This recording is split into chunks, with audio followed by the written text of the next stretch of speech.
മലപ്പുറം അമരമ്പലം പഞ്ചായത്തിൽ നിർമ്മാണത്തിലിരിക്കുന്ന വീടുകളിൽ കേന്ദ്രീകരിച്ച് മോഷണം പതിവാകുന്നു.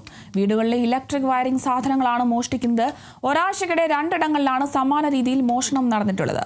മോഷ്ടാക്കളെ ഉടൻ പോലീസ് പിടികൂടണമെന്നാണ് നാട്ടുകാരുടെ ആവശ്യം. വയറിംഗ് ജോലി കഴിഞ്ഞ വീടുകളിൽ ഇലക്ട്രിക് കേബിളുകളാണ് പ്രധാനമായും മോഷണം പോകുന്നത്.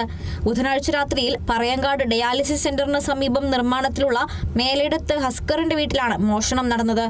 വീടിനുള്ളിൽ CCTV ക്യാമറകൾ സ്ഥാപിച്ചിട്ടുണ്ടെങ്കിലും ക്യാമറ ഇല്ലാത്ത ഭാഗത്തെ വയറുകളാണ് മോഷ്ടാവ് മുറിച്ചെടുത്തിരിക്കുന്നത്. വയറിംഗ് പൂർത്തീകരിച്ച് സീലിംഗ് പ്രവൃത്തി അടക്കം കഴിഞ്ഞ വീടാണിത്. വിവിധയിടങ്ങളിലെ കേബിളുകൾ മുറിച്ചെടുത്തതിനാൽ വീടിന്റെ മിക്ക ഭാഗത്തും പുതിയ കേബിളുകൾ ഇടേണ്ട സ്ഥിതിയാണ്. എന്നാൽ വയറിംഗിന് ശേഷം സീലിംഗ് നടത്തിയതിനാൽ ഇനി വയറിംഗ് ചെയ്യണമെങ്കിൽ ഈ സീലിംഗ് മുഴുവനും പൊളിച്ചു മാറ്റണം. ഇതിനുശേഷം വീണ്ടും സീലിംഗ് പ്രവൃത്തി നടത്തണം. ഇതെല്ലാം ചെയ്തു വരുമ്പോഴേക്കും സാധനങ്ങളും പണിക്കൂലിയും അടക്കം 6 ലക്ഷം രൂപയുടെ അധിക ബാധ്യതയാകുമെന്ന് വീട്ടുകാർ പറയുന്നു. സമാനമായുള്ള മോഷണമാണ് കല്ലിടുക്കിൽ ജോയൽ ജോസിന്റെ വീട്ടിലും നടന്നത്. കണക്ക് പ്രകാരം കുറഞ്ഞ തുകയുടെ വയറുകളാണ് മോഷണം പോകുന്നതെങ്കിലും ഇത്തരം വീടുകളിലും വയറിംഗ് വീണ്ടും ചെയ്യേണ്ട അവസ്ഥയാണ്. ഒപ്പം സീലിംഗ് അടക്കമുള്ള ജോലികളും.